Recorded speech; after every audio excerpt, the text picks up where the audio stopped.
Good morning, everyone. Thanks very much for joining us today. My name is Dale Wheeldon, President and CEO for the British Columbia Economic Development Association. This is webinar 7, I believe, of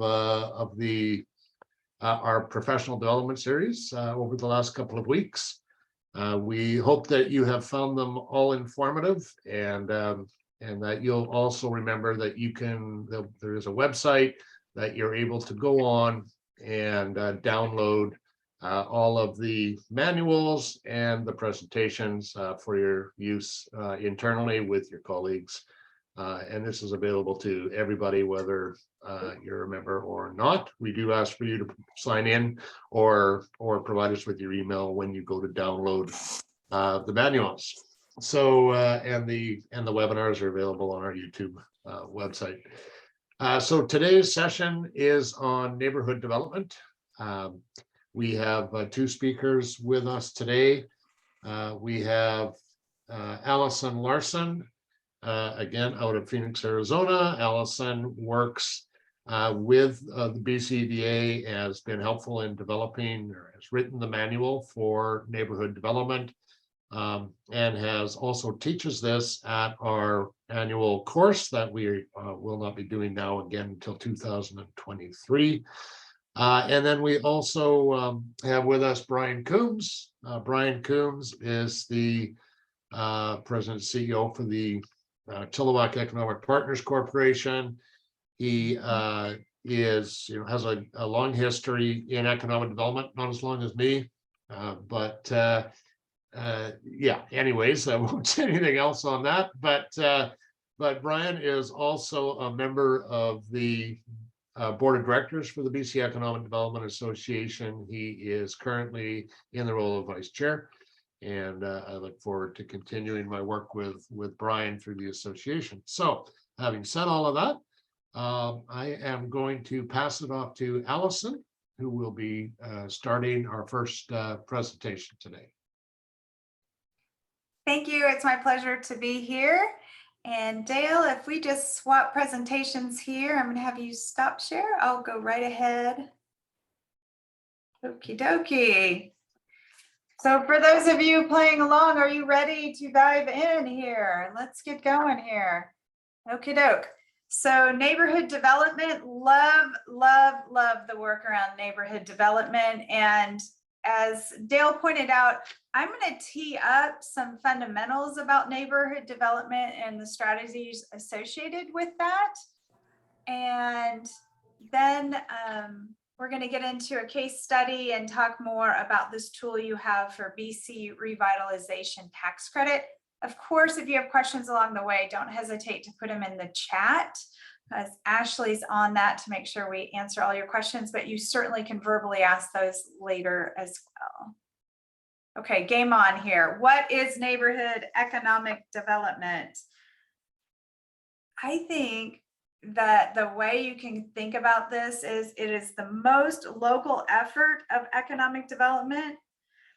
The difference is that there's intense integration of people and place. It's not just about businesses, and that adds a profound impact to the strategic work we do in a very meaningful way. You know, why does it really matter? Well, in the neighborhoods, in districts across your community, that is where the most direct and tangible efforts of economic development occur, even though it may have impact community-wide. And even if you're in a rural community, you might say, but I don't have a lot of neighborhoods. We're just a 10-block town or a 2-block town. There is still a way to look at this work, which is very holistic. It's at least even more holistic than traditional economic development efforts that just focus on businesses. We're really trying to integrate the social, economic, political, and physical well-being of those in the neighborhood and those who visit the neighborhood. So I'm pretty passionate about this because it's just so powerful. And so, you know, like I said, it's this integration of place and people.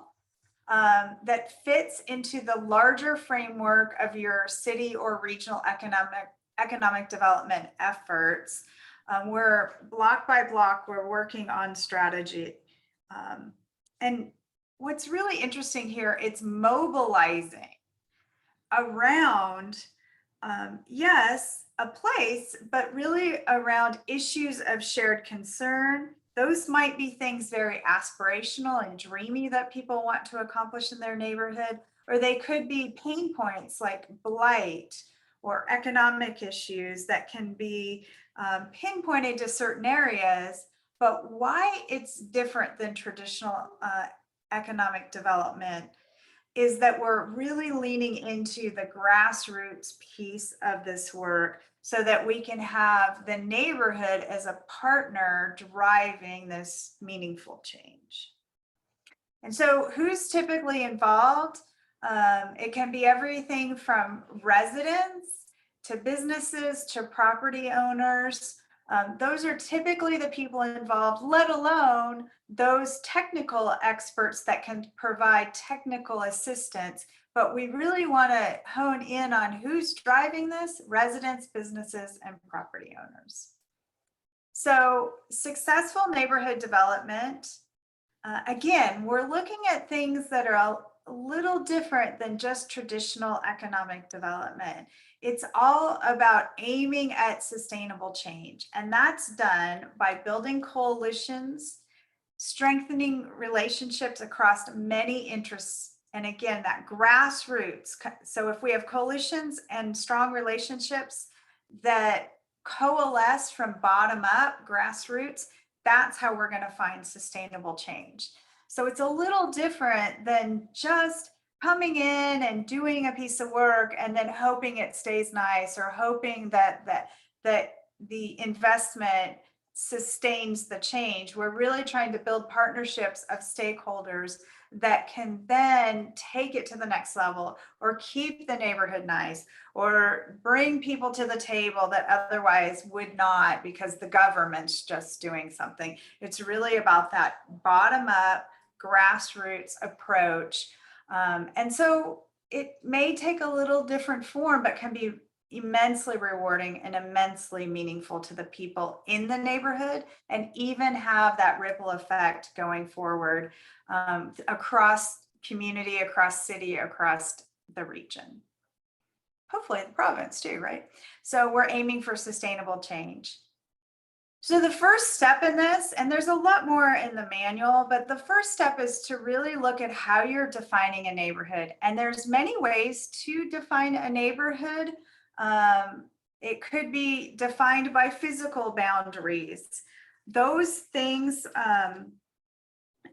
definitely could be of a natural setting, like there's a river or there's an ocean or you have a mountain. Maybe there's a major highway. I know I've been in a lot of communities where a major highway splits a community, and that is a distinctive piece of a physical boundary. It could be the railroad tracks. Again, think of physical things that demarcate that neighborhood.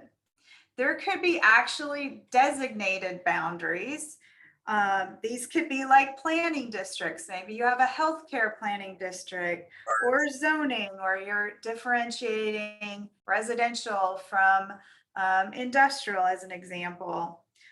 This could be a full planned community, whereas the developer has gone in and planned holistically boundaries where they're investing in infrastructure, as such, defining a sense of place and how that development occurs, what that design looks like.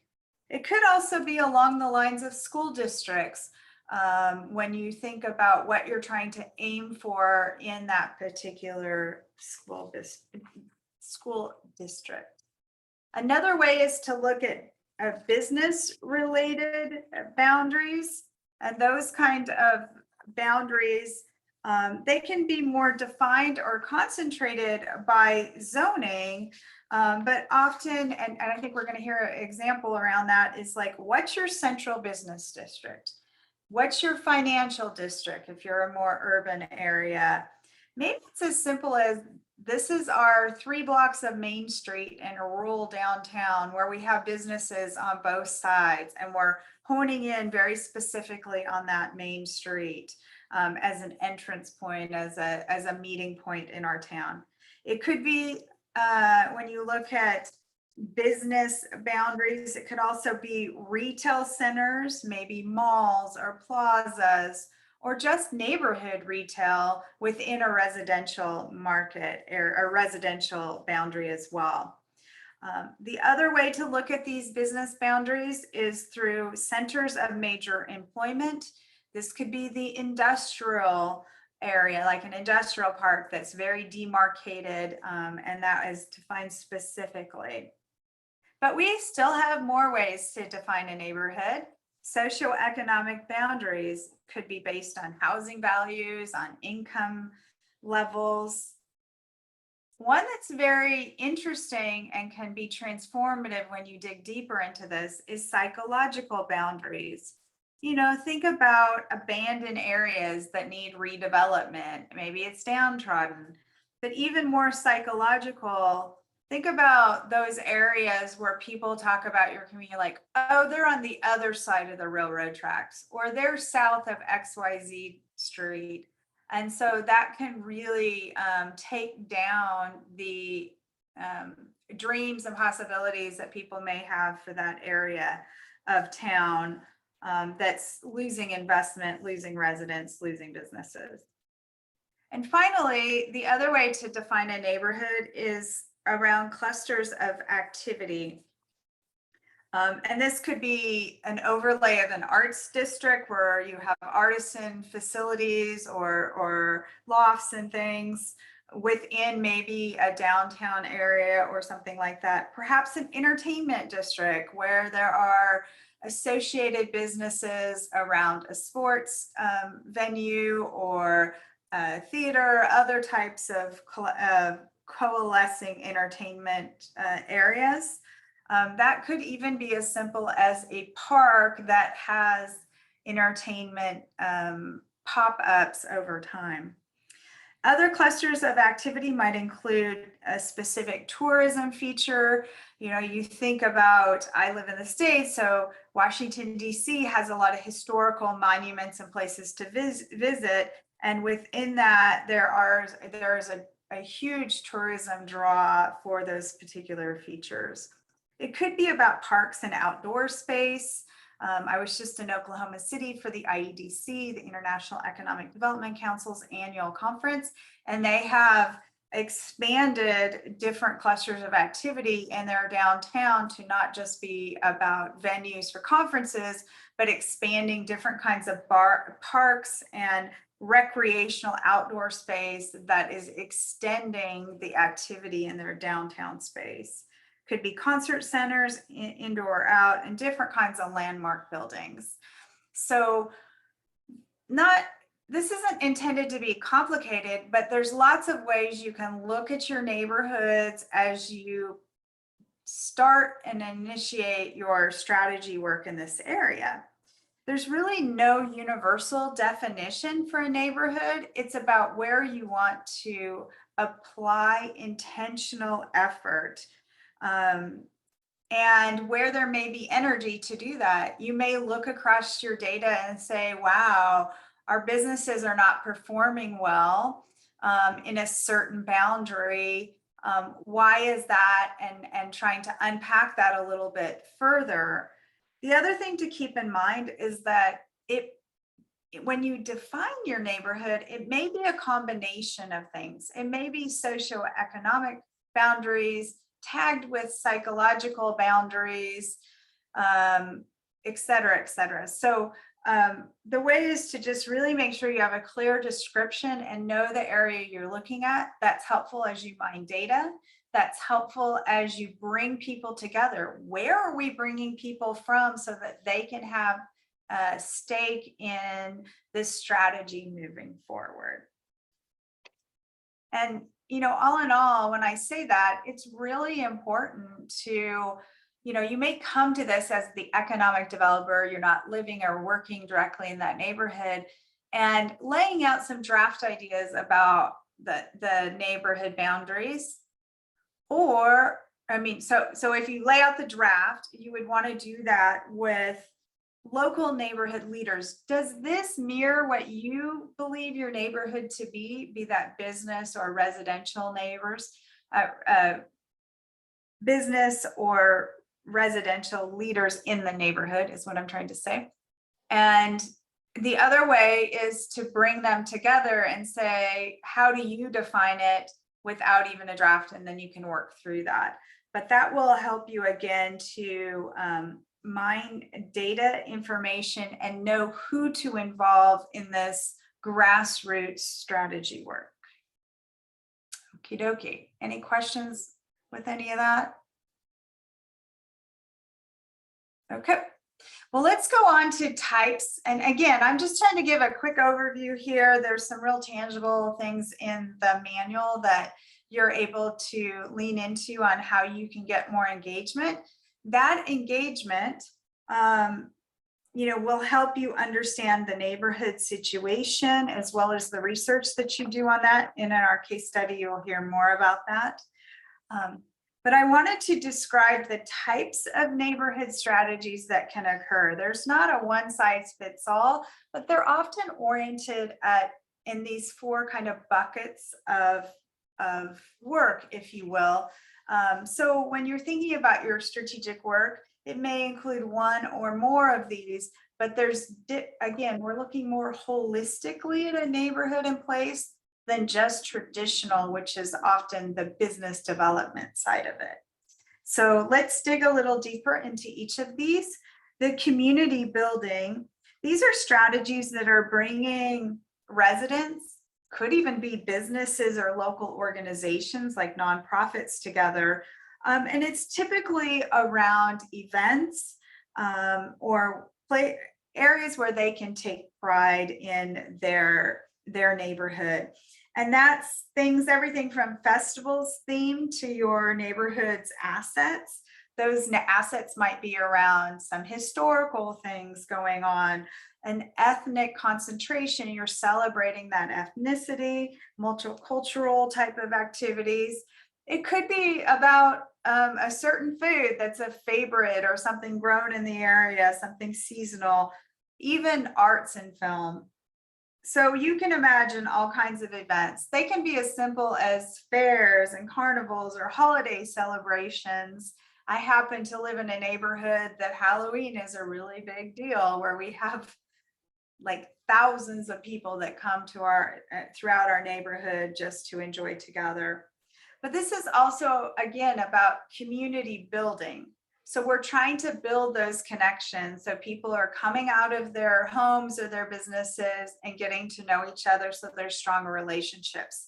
Block parties being organized, cookouts and picnics, parades, even outdoor concerts.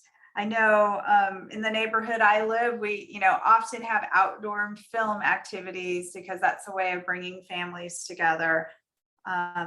We talked about holiday decorations and contests. So the neighborhood holistically, everyone's all in to try to lead up to that holiday.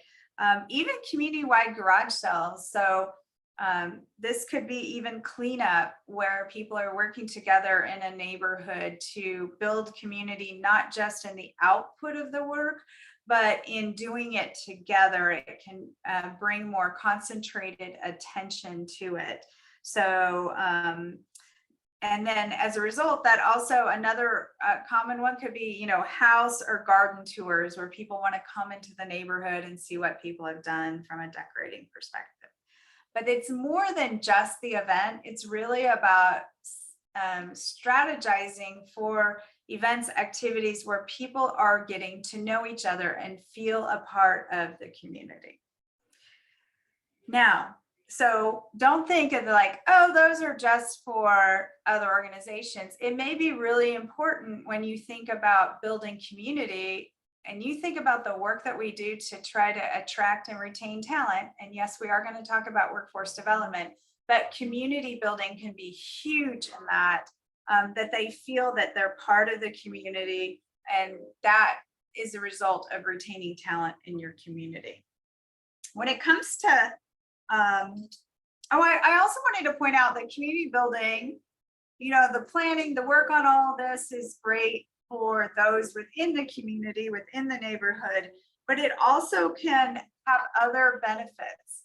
Like if it's a farmer's market and there is a food desert, meaning that there's not good access to certain kinds of products, fresh fruits and vegetables, maybe there's not access even to gift stores and things like that. So there might be a craft market associated with that farmer's market, etc. That can be a way to address a gap in the marketplace. The other thing it can do is actually bring wealth into the community if any of these events are attracting visitors from outside that neighborhood, outside that community. So there's multiple benefits oftentimes in doing these kind of things. When it comes, I'm going to shift over to place-oriented strategies. And that is fully about improving the physical assets of the neighborhood. And so it focuses on the built environment and the natural amenities. I've been in communities where there was a river going through the town, but no one had any access to that river, as an example. And so it was a way to bring that into their neighborhood. It can also help, though, when we improve the environment and the physical assets of the neighborhood to decrease crime rate, help with the health of the residents and the businesses, their physical health and livability, because this can involve things like trail systems, like better lighting so that there's safer environment in the evening. It could include things like a better design standards. Some communities take this to a really big level and making it even more themed or recognized when you're actually in the neighborhood. It can help improve housing values or business real estate values because of raising the quality of facade improvements like that. And of course, there's opportunities that to link in different grant programs or to incent those physical improvements. But there could also be regulations, more of the stick than the carrot with a grant program. Now, when it comes to an investment in green space, that would also fit here in place-oriented strategies as a way to get people out into the neighborhood, the community, and attract them to have, a better quality of life.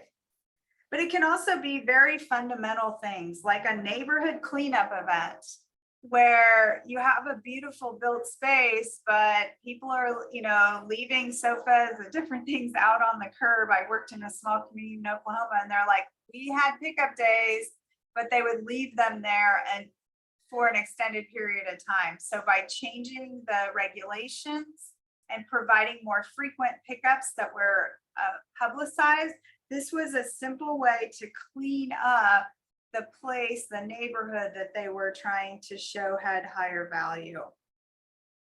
So some of you may be involved in affordable housing or more diverse housing stock. Maybe your community is single family and you're finding that in order to attract different demographics and to diversify your community more, that multifamily is needed, or vice versa in that area to increase the concentration of population. So there's a wide variety of things that relate to place-oriented strategies.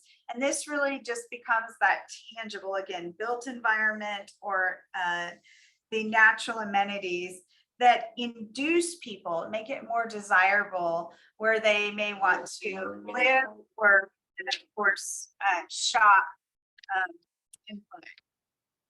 Now, I think, and you'll hear more about this shortly, this could also include just simply redevelopment of existing places, a very intentional redevelopment of eyesore structures and areas. The neighborhood revitalization tax exemption is a tool that can help you with this. But it also could mean that as simple things in place oriented is wayfinding, or just signage that help you recognize that you are in a specific neighborhood. Having signage can be one of the things that really draws in overlaps into business development, etc., because people are able to literally find their way to venues. Okay, we got two more. Business development.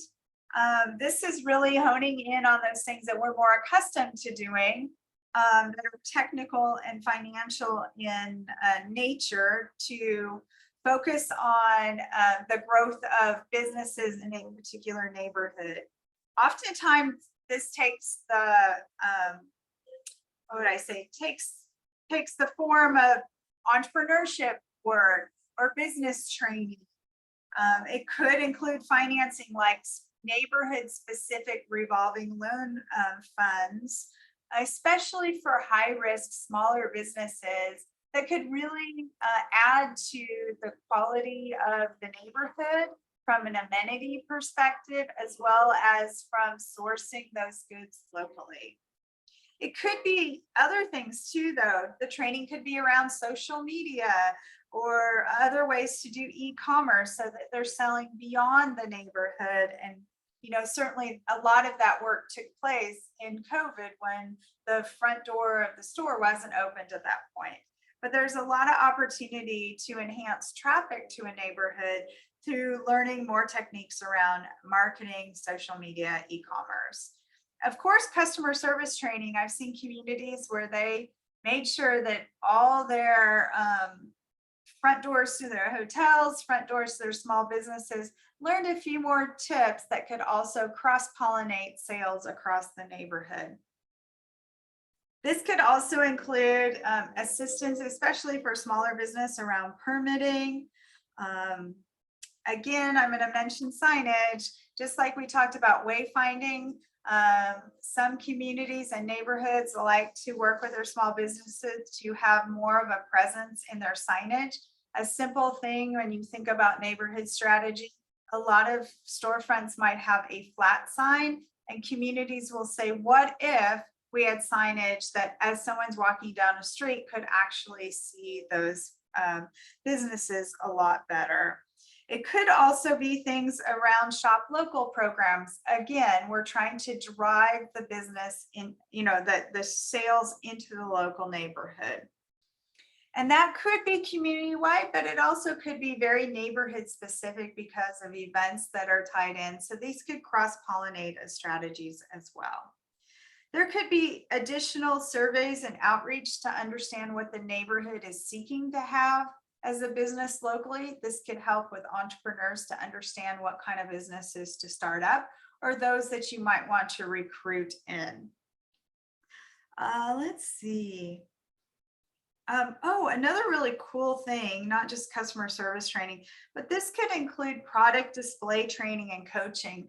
I know I worked in a community, it was kind of a rural community outside of Yosemite National Park, and they had some businesses that were really good at displaying items and many that were not. And so they didn't even have to look outside of their Main Street district. They just looked at other businesses helping their neighbor businesses to display products in a way that would draw people into the store and also buy more as a result of those displays. So don't think that you always have to bring the expertise in from outside the neighborhood. You may have a way to cross-pollinate the strengths of the neighborhood. So lots and lots of things that you can do business oriented. And again, all the strategy work should come grassroots. So what do the businesses want? What are their challenges or their pain points specific in that area that you can get either through a business walk or bringing them together in other ways so that you can find ways to specifically help that neighborhood. don't come right in with all the suggestions. The idea is to really understand what the needs and desires are, and then figure out how collectively how you may solve that. So we're on to our last kind of bucket of workforce development, which is the last bucket of neighborhood strategies. And this is, if you just think about it, it's about connecting people in a neighborhood to the jobs in the neighborhood. That would be ideal. But it's also, you know, if it's a business district and there aren't a lot of neighborhoods, then how are you connecting nearby neighborhoods, other workers that could come and work in the neighborhood? And this can take the form of everything from job fairs to internship programs specifically to an area. Maybe there are career fairs that you could organize in the local schools that would then help with your storefront retailers as they go off to summer break or something like that. This also could be apprenticeship programs sponsored by your local neighborhood businesses. Could be generic, you know, not generic, fundamentals training on work ethic, what it means to show up on time, what it means to be foundationally a really good employee. And that may be a new skill set. I know that IEDC awarded several years back a really interesting strategy around workforce development that was doing outreach in faith organizations, faith-based organizations, so that they could find the people that needed the work the most, that were already local and could walk to work. So, you know, think about that granular level of workforce development strategies. Along that line, I said walk to work. In some cases, neighborhoods need a little help in that way, and there may be some transportation resources that you could bring together to serve all of those workers and businesses together. I know in some cases, industrial districts have co-opted together on vans where they're able to have people carpool together in those vans. In the same way, childcare often can be a challenge that is hard for individuals to overcome when they don't have childcare to work. And so again, that co-opting or looking at strategies, there might be an entrepreneurship opportunity for a new childcare facility that would serve the workers in the neighborhood. It also could include, depending on the size and the need of your neighborhood, publicizing wage and benefit surveys that can help local employers better understand what the wages are needed in a particular area, or even developing new types of facilities. It could be a reuse. I know I worked in a community in Oklahoma where they're reusing an old fire station now as a co-working space that is also adding value in an entrepreneurship space. But that can be, you know, I'm going to speak to all of you in rural areas. If you have a hard time with access to quality broadband internet, co-opting that kind of space may be a way that you can mitigate that weakness and really add value in a neighborhood as well.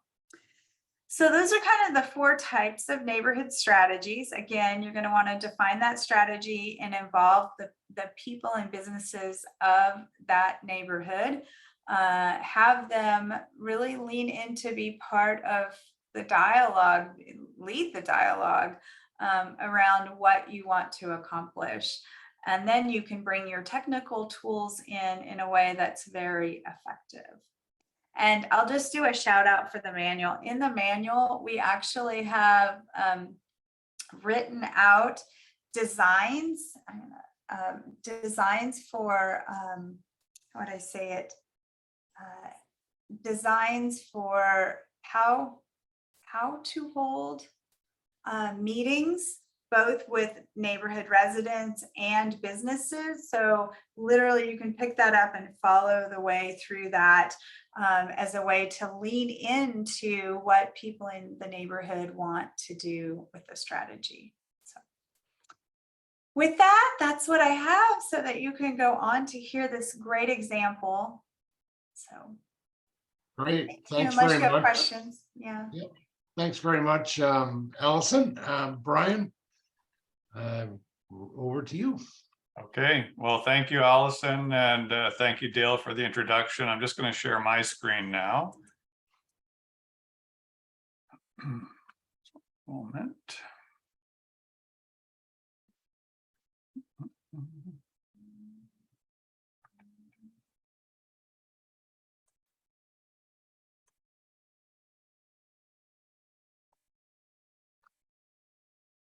You can see that.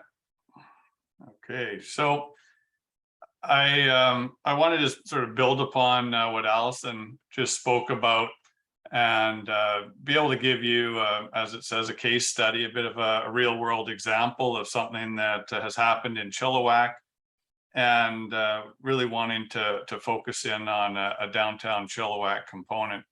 So like many of you, downtown, it's very historic, just some images. We're on the Fraser River, so top left there, paddle wheelers. The community itself was formed based upon the gold rush and paddle wheelers coming up the Fraser River. You can see a few of these historic images. And like many communities, the downtown was that economic hub of our community for many years. The color photo on the right is going to be a neighborhood that I talk about through this presentation. So, building upon some of the comments that Allison just spoke about, when you look at a neighborhood, it doesn't matter whether it's a downtown or another part of a community, there are desired attributes, characteristics that we sort of strive for.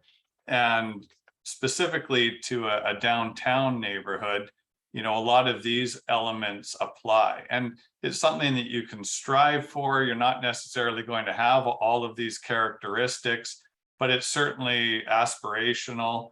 That's something Allison mentioned at the beginning. It's something we want to achieve as we work towards redeveloping or revitalizing a neighborhood. And as I go through this presentation, I know there's probably people on the Zoom here who are from smaller communities. I again just want to share our story, and hopefully there's something that you can take away that builds upon the opportunities you may have within your community.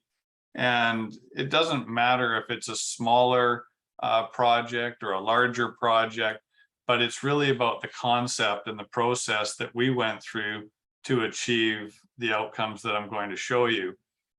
One of the challenges through downtowns all over North America really is there's factors that have driven decline, whether it's a large city or a smaller community.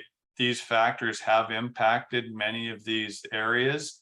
And, when you look at downtown Chilliwack, we were a prime example where the move to the suburbs, the creation of shopping malls, helped sort of take that economic activity elsewhere, which then started to create some of the other areas of absentee landlords and neglect and rising crime.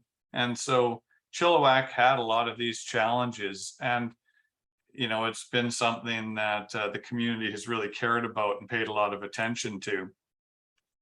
And one of the things that we came across just a couple of years ago, I was quite surprised to find this document, just the cover here, Downtown Chilliwack Study 1972. So I often say that the work that we've accomplished over the last few years wasn't just something that happened overnight. It's literally been decades of people planning and thinking about ways to have interventions that would help navigate the various factors that were creating decline that I showed you. The topic of downtown revitalization, and I'm sure it's no different in your community, it's really an interesting topic because it is driven by a lot of emotions and a lot of memories of residents that have lived in that community for a longer period of time. Everybody has an opinion about what downtown revitalization should be or what it should look like. And to navigate that, you really do need to have strong municipal leadership. I believe it starts at a mayor and council level, comes into the city staff level, and then it's our organizations, the economic development organizations, that can play a significant role in that. And along with that, you need to have private sector champions, whether it's businesses that have been in your downtown for a longer period of time, people that have invested their time and energy into creating hopeful success. And then ultimately, it really does take time and it takes patience. And I'll share a bit of that, but it's really important to remember that this does not happen overnight. In Chilliwack, like many communities, we have a Downtown Chilliwack Business Improvement Association. Here it was created in 1995, and they do many of the traditional things that a BIA will do in a community. They are very focused on beautification, greening, working with the city on the flower baskets and other elements of greening, facade improvements. You can see that Rendezvous restaurant and the torn awning, and working with businesses to improve their exterior, marketing, events, security, garbage cleanup, the likes. All very important things that have been successful to a degree in Chilliwack, and something that is valuable even still moving forward. The organization I work for is the Chilliwack Economic Partners Corporation. We were created in 1998 as an arm's length economic development organization for the city of Chilliwack. I'm not a city employee, but we are owned as a corporation by the city and led by a private sector board of directors. So, as I say, we've had decades of work, decades of planning. The city of Chilliwack made a decision back in around 2010 that they wanted to start a more purposeful focus on the downtown. And there was a lot of effort and work that went into a variety of committees and reports. This downtown core task force, I think the thing that is important to note here, and as Allison mentioned, is that it involved a broad spectrum of people from the community, residents, business owners, various stakeholders, people that all had an interest in seeing the downtown revitalized. And through that process, there were reports that were created and a plan that was put into place. That final report that came out of that downtown core task force, it did involve a lot of community consultation. It was very focused on trying to find those points of consensus. And as I said at the start there, with emotions and various opinions, that can be difficult, but you still want to strive for that. And then as well as focusing in on best practices for redevelopment. Out of that, 20 recommendations were included in the report, and one of them was that the city would assemble land for development now, so that when the market conditions were right, we would be able to attract a revitalization project. That took a leap of faith. For any of you that might be on this that are elected officials or that watch it at some point, it can be scary sometimes when you have to step outside of what maybe is traditional, again, mentioning the BIA and those focuses. And in Chilliwack, the mayor and council wanted to expedite the redevelopment process. They wanted to go beyond the investments that had already been made in greening and infrastructure upgrades. And it really did take strong political leadership. There was a risk factor to doing this, but the decision was made that between the city and SEPCO, that we chose a block where we consolidated 21 very depressed properties and viewed that as an investment in the downtown's future. So those 21 properties equate to about just under 4 acres. You can see here, this area is called Five Corners. It's the very core of our downtown. It's where downtown Chilliwack started in 1858. And this site was prime in terms of its location and proximity to many of the other important aspects of our downtown. So once those properties were consolidated, it took about 7 years to do that. And it was a process, no question. We were fortunate that there was one owner that owned probably half of them.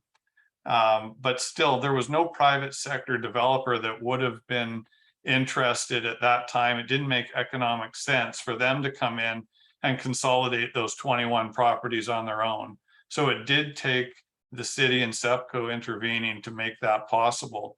And when we got to the point where we were ready to move forward in 2017, we had to talk a lot about, well, what is it we want to do? We've now consolidated these properties. We don't want to just throw up a for sale sign and have the highest bidder basically come in and buy these properties. We really wanted to have some control over the outcome and to manage the process to ensure that that risk was mitigated politically, and also the outcome for the community was maximized. So we hosted an event with the Urban Development Institute. That's us walking about downtown. We walked around the site. We talked about the vision. We showed them other aspects of the downtown. And ultimately, we issued this request for proposals at that event. And it outlined very clearly what the expectations were, what the opportunity was, but there was no price attached. It was left up to the individual developers to come forward with their proposal and a price that they were willing to pay. We were very fortunate. We received multiple proposals. Each of them was completely different, which was really positive in many ways because it gave us things to consider. And one of the things that I have to admit, and I've said to other people, is that we went in with an expectation of what that outcome should be. And the proposal that came in was completely opposite to what we thought it should be. So the Elgar Brothers Developments company based in Abbotsford at the time came forward with a proposal to create something completely different, a pedestrian-oriented, very European shopping destination and entertainment district that also curated the tenant mix, brought the right tenants in, and did very high quality finishings. Today it's called District 1881. In 2018, we launched the partnership with Elgar Brothers. And ultimately, the key here is, because of the amount of time and effort that went into downtown, a lot of people in the community said, I'll believe it when I see it. This has been talked about before, that's nice, you've got a new company, but what are they going to do? And ultimately, they more than delivered. The city and SEPCO have remained a partner with them and sort of supporting their efforts.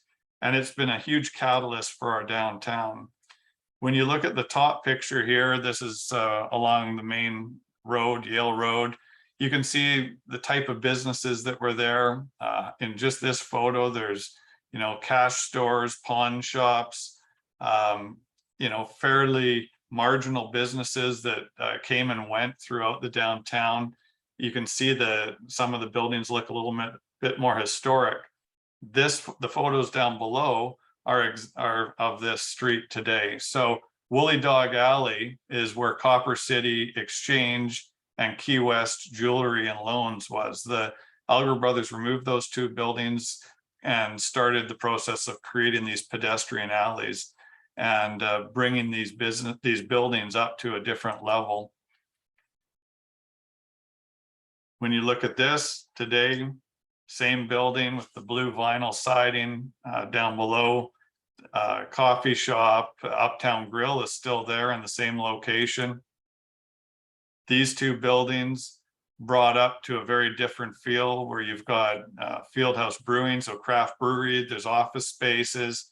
And down those alleys, a lot of the buildings in downtown Chilliwack are long and narrow, so they created better leasable spaces. You were able to get more businesses into one building versus just having one frontage. This building here, the taller one, is an important historical building in downtown. It was from 1912. It used to be a theater. And you can see the vape shops, etc. there on the left. Today, it's a restaurant called Bow and Stern, which is a seafood restaurant. And then beside that, there was this Gold Steam and vape store. They removed those two buildings to create the patio space where the trees are that you see. And that building with the glass front, that is the building that you see with the brick, and it's another craft brewery called Bricklayer Brewery. So they took and utilized these historic buildings. They made some of the old look new. They made them look very different when you look at what bricklayer looks like compared to that old bank building, and then better utilization of the space. This old building, again, lots of underutilized space, lots of for lease space in the downtown. This was demolished. Today, the lower pictures are under construction. This is another pedestrian access alley that's going to take you into the heart of the development. So again, very European, residential upstairs in some cases, live work type opportunities. This top left picture is the Empress Hotel. Certainly not the Empress of Victoria, but our Empress, and it wasn't serving a lot of good in the downtown for years. Today, this beautiful new apartment is on that site, again, part of that 4-acre site. And then this is what you're seeing, and this is all in a matter of 3.5 years, but it's been unbelievable, the momentum that's been created by creating a vision, by finding private sector partners, by being willing to take a risk, finding the buildings or the elements that were worth saving, and then creating an environment where people wanted to be.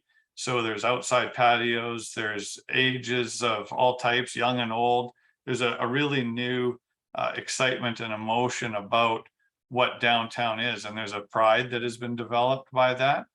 And what it's done is it's been that pebble in the lake that's created the ripple effect throughout downtown, and the property values, the lease rates, the lack of available space to lease, and the new developments that are happening all around are exactly what we hoped would be achieved by doing this. So with that, I will open it up if there's any questions and turn it back to you, Dale. Great. Thanks very much, Brian.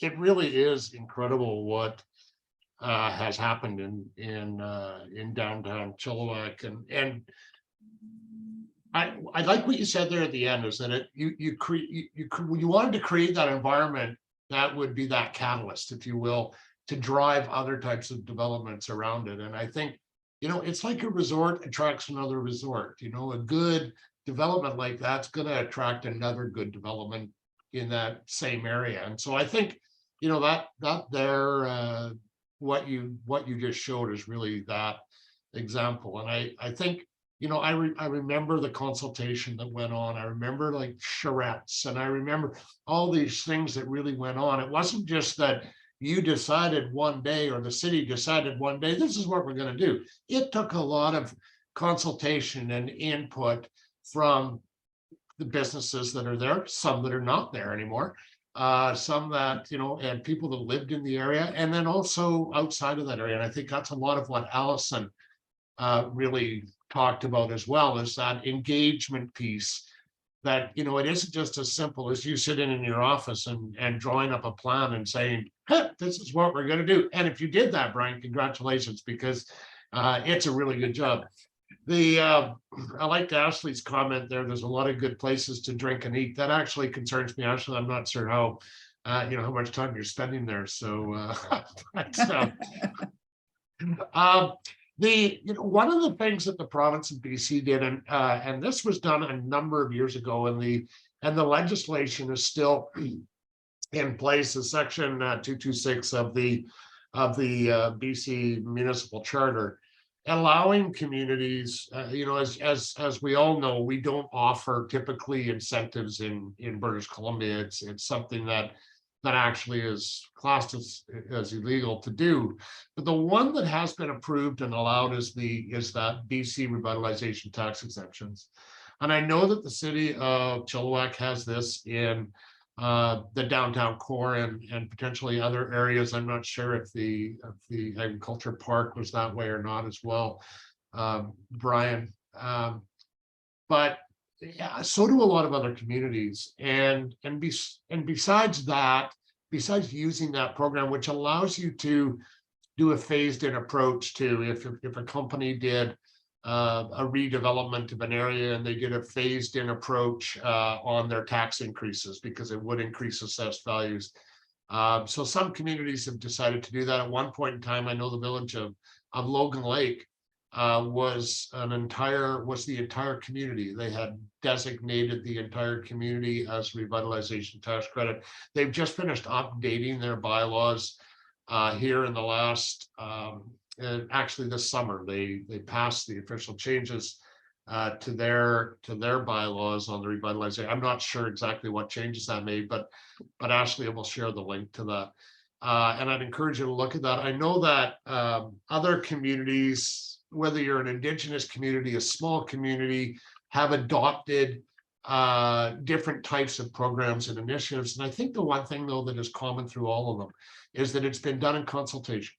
And you can't, again, just do it by yourselves. And I'd encourage you to look at, for Indigenous communities, to look at Hawaiian and what they've done with Bamfield and the leadership role that they've taken, sort of similar in some ways to what Brian has talked about, in where, you know, you purchased, you did some land consolidation, you did things, and you did a lot of this redevelopment yourself. And the Hawaiian First Nations took and did this in Bamfield as well as the Chematus Indian Band and the Oyster Bay development that Colleen talked about here in one of our previous presentations, is another great example of sort of consulting with the Indigenous communities around the area and determining what it is you want to do with those lands, and then just doing it and taking the lead and being proactive. And what happened is once they pulled one development in, they started to be able to pull other developments in. So again, it's taking that, you know, using one of them as a catalyst. So I don't see any questions that have come in. If anybody had any questions, feel free to either unmute yourself or type it in. If not, I will end the webinar with a huge thank you to Brian and Allison for agreeing to do this presentation. I would like to see us do more, and we hopefully will. The manual has been released. It's I believe it's available for download. There is some examples in there. Those links that are in there will be turned into written best practices over time as we get more. We wanted to make sure we had the most up-to-date information. So we're going to be working with those communities to sort of write a little best practice that will go into the manuals, and we'll keep people informed of any changes that may happen. Again, I want to thank everybody for participating. I know some of you have been on every single webinar, and that's fantastic. And we hope that you've been provided with the value that you were looking for. We hope that you'll participate in future BCEDA webinars, but also our BC Economic Summit. I am not 100% sure if we've announced this yet, but the BC Economic Summit for 2023 will be held April 16th, 18th in Penticton. And there's some great things there. We have some great activities of treating it as sort of a reunion and creating that wow factor in our communities. So I hope you'll all participate in that as well. So again, thanks very much. And I hope everybody has a great rest of their week. Bye now.